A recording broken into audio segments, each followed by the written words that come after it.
नमस्कार, उत्तराखंड समाचार में आपका स्वागत है। मैं अखिलेश चंद्र गैरोला। सबसे पहले मुख्य समाचार। प्रधानमंत्री नरेंद्र मोदी के लोकप्रिय कार्यक्रम मन की बात के 10 वर्ष पूरे।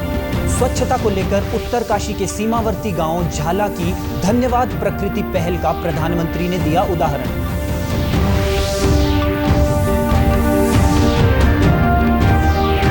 केंद्रीय राज्य मंत्री अजय टम्टा ने रुद्रप्रयाग गौरीकुंड राष्ट्रीय राजमार्ग का किया निरीक्षण। बारिश के चलते मलबा आने से बंद रास्तों पर तत्परता से आवाजाही शुरू कराने के दिए निर्देश।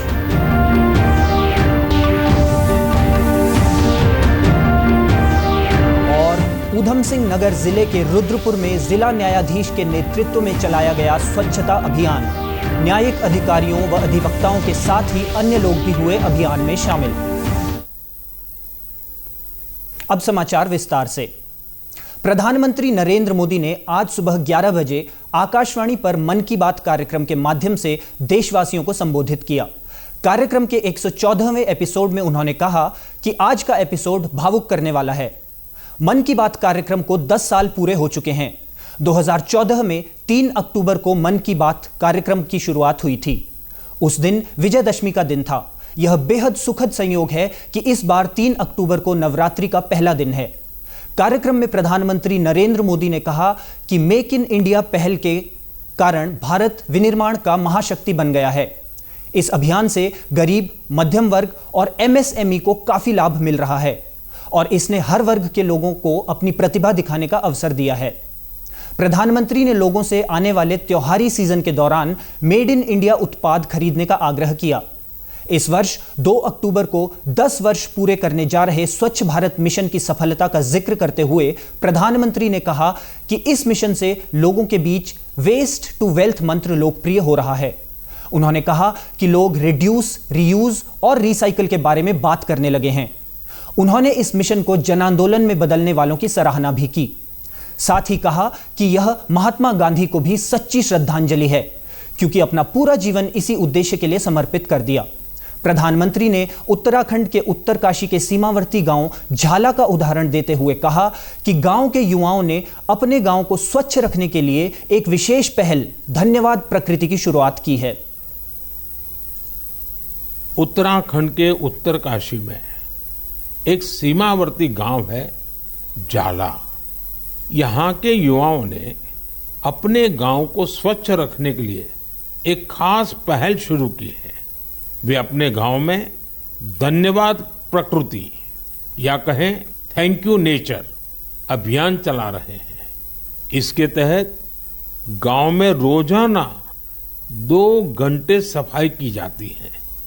गांव की गलियों में बिखरे हुए कूड़े को समेटकर उसे गांव के बाहर तय जगह पर डाला जाता है। इससे झाला गांव भी स्वच्छ हो रहा है और लोग जागरूक भी हो रहे हैं। आप सोचिए, अगर ऐसे ही हर गांव, हर गली, हर मोहल्ला अपने यहां ऐसा ही थैंक यू अभियान शुरू कर दें तो कितना बड़ा परिवर्तन आ सकता है। केंद्रीय राज्य मंत्री अजय टम्टा ने शनिवार को रुद्रप्रयाग गौरीकुंड राष्ट्रीय राजमार्ग का विभागीय अधिकारियों के साथ निरीक्षण किया। भारी वर्षा के कारण जिन स्थानों पर मलबा आने की वजह से यातायात मार्ग बाधित हो रहा है, उन स्थानों पर तत्परता से मलबा हटाने के निर्देश दिए। केंद्रीय राज्य मंत्री ने गुप्तकाशी, ल्वारा, सिंगोली समेत अन्य स्थानों का भी निरीक्षण किया। साथ ही राजकीय प्राथमिक विद्यालय ल्वारा में बैठक कर ग्रामीणों की समस्याएं सुनी। ग्रामीणों द्वारा गुप्तकाशी ल्वारा सिंगोली कुंड बाईपास राष्ट्रीय राजमार्ग पर दोबारा कार्य करने का अनुरोध किया गया। अजय टम्टा ने कहा कि 4 धाम की यात्रा राज्य की बहुत महत्वपूर्ण यात्रा है, जो प्रदेश की आर्थिकी की रीढ़ है। उन्होंने राष्ट्रीय राजमार्ग के अधिकारियों को निर्देश दिए हैं कि भारी वर्षा के कारण मार्ग अवरुद्ध होने पर तत्काल आवाजाही को सुचारू किया जाए। स्वच्छता ही सेवा पखवाड़े के तहत जिला न्यायाधीश के नेतृत्व में रुद्रपुर बस स्टैंड और जिला जजी आवासीय परिसर से लेकर मोदी मैदान तक स्वच्छता अभियान चलाया गया। अभियान में सभी न्यायाधीश, वकील और पर्यावरण मित्रों ने स्वच्छता अभियान के तहत कूड़ा एकत्र करते हुए बृहद सफाई अभियान चलाया। अभियान के तहत लोगों को स्वच्छता के प्रति जागरूक किया गया। जिला न्यायाधीश सिकंद कुमार त्यागी ने बताया कि स्वच्छता ही सेवा अभियान के तहत आमजन तक स्वच्छ भारत स्वस्थ भारत का संदेश पहुंचाने का प्रयास किया गया है। हमारे सभी अधिकारीगण, कर्मचारीगण और हमारी बार डिस्ट्रिक्ट कोर्ट उधमसिंह नगर की बार एसोसिएशन, इसके पदाधिकारीगण सभी ने सम्मिलित रूप से प्रयास किया जन जनता के संदेश पहुंचाने का, स्वच्छ भारत स्वस्थ भारत। तो वहीं पारिवारिक मामलों के न्यायाधीश ओम कुमार का कहना है कि जिला न्यायालय की ओर से हर वर्ष गांधी जयंती पर स्वच्छता पखवाड़ा आयोजित किया जाता है। स्वच्छता मानव जीवन का अंग है। अगर पर्यावरण स्वच्छ होगा, हमारे आसपास का वातावरण स्वच्छ होगा, हमारे आसपास की ज़मीन स्वच्छ होगी, तो लोग स्वस्थ रहेंगे, कम लोग बीमार पड़ेंगे। आज जैसे डेंगू, मलेरिया ये बीमारियां का अब मतलब शुरू हो जाती हैं, वो भी इसका उद्देश्य है कि वो बीमारियां कम हो लोगों के अंदर।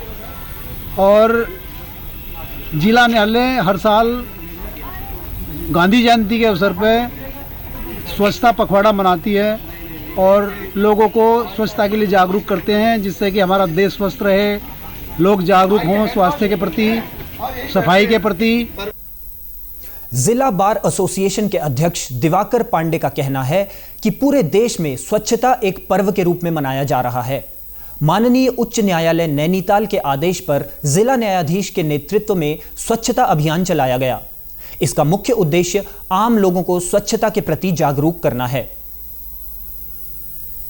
देश में राष्ट्रीय पर्व के रूप में स्वच्छता अभियान चलाया जा रहा है, जिसमें अब तक हमारे पर्यावरण प्रेमी और पर्यावरण स्वच्छक जो थे वो कार्य कर रहे थे, जिसका संज्ञान माननीय सर्वोच्च न्यायालय ने भी और CBI डी.वाई. चंद्रचूड़ साहब ने भी लिया। और विभिन्न प्रदेशों की, राज्य की जो उच्च न्यायालय हैं, उन्होंने ये संदेश देते हुए जिला मुख्यालयों तक ये जमीनी स्तर पर स्वच्छता अभियान चलाया जाए। और इसी के निमित्त जिला न्यायाधीश के नेतृत्व में पूरी जिला बार और समस्त न्यायिक अधिकारीगण, कर्मचारीगण इस स्वच्छता अभियान में जमीनी स्तर से कार्य कर रहे हैं, जिससे एक आम जनता तक संदेश जाए कि व्हाइट कॉलर लोग भी स्वच्छता के प्रति सचेत हैं और दैनिक दिनचर्या में स्वच्छता को प्रथम पायदान पर रखें। और यहां रुकेंगे एक छोटे से ब्रेक के लिए, आप बने रहिए हमारे साथ। आज का समय बेहद ही कॉम्पिटिटिव है, इसीलिए हम लेकर आए हैं आपकी समस्याओं का एक समाधान, यानी doctor Kanchan's ABS coaching hub for all classes, boards and subjects, all under one roof, जहां सभी सब्जेक्ट्स के एक्सपर्ट्स और डेडिकेटेड टीचर्स संवारेंगे आपके बच्चों का कल और बनाएंगे उन्हें सफल, because success starts here. Break के बाद एक बार फिर आपका स्वागत है। चमोली जिले के जोशीमठ ब्लॉक क्षेत्रांतर्गत नीति घाटी में द्रोणगिरी ट्रैक पर फंसे केरल के 3 ट्रैकर्स को रेस्क्यू कर लिया गया है। हालांकि इनके चौथे साथी की मृत्यु रेस्क्यू टीम के पहुंचने से पहले ही हो गई। केरल के 4 ट्रैकर्स का दल द्रोणगिरी ट्रैक पर निकला हुआ था, जो खराब मौसम के बीच वहीं फंस गया। सूचना मिलने पर जोशीमठ से स्टेट डिजास्टर रिस्पांस फोर्स के जवानों को रेस्क्यू के लिए रवाना किया गया। SDRF के अनुसार केरल निवासी मृत ट्रैकर 34 वर्षीय अमाल मोहन के शव को पहले द्रोणा गांव और फिर वहां से हेलीकॉप्टर के माध्यम से जोशीमठ लाया गया। मसूरी नगर पालिका प्रशासन ने देहरादून मसूरी मार्ग पर किए गए अतिक्रमण और सड़क किनारे सामान बेचने वालों के विरुद्ध अभियान चलाकर कार्रवाई की। यह कार्रवाई कोल्हू खेत से मसूरी तक की गई। इस दौरान प्लास्टिक बैग का प्रयोग करने वालों पर भी एक्शन लिया गया। नगर पालिका परिषद के अधिशासी अधिकारी राजेश नैथानी ने बताया कि अवैध रूप से सड़कों के किनारे सामान बेचने वालों को चेतावनी दी गई है कि दोबारा अतिक्रमण मिलने पर सख्त कार्रवाई की जाएगी। उन्होंने बताया कि मसूरी में प्लास्टिक बैग पूरी तरह प्रतिबंधित हैं, इसलिए इनका प्रयोग करने वालों पर निरंतर कार्रवाई की जा रही है।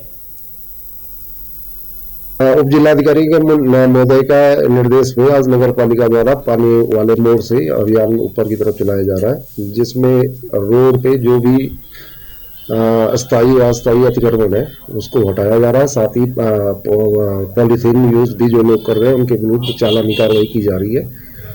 और ये पूरे मसूरी रोड पे कंक्रीट पर की जाएगी। और एसबीएम में पॉलीथीन पे काफी निर्देश भारत सरकार से और प्रदेश निदेशालय से भी हमारे आ रहे हैं, उस पर चालान की कार्रवाई की जा रही है।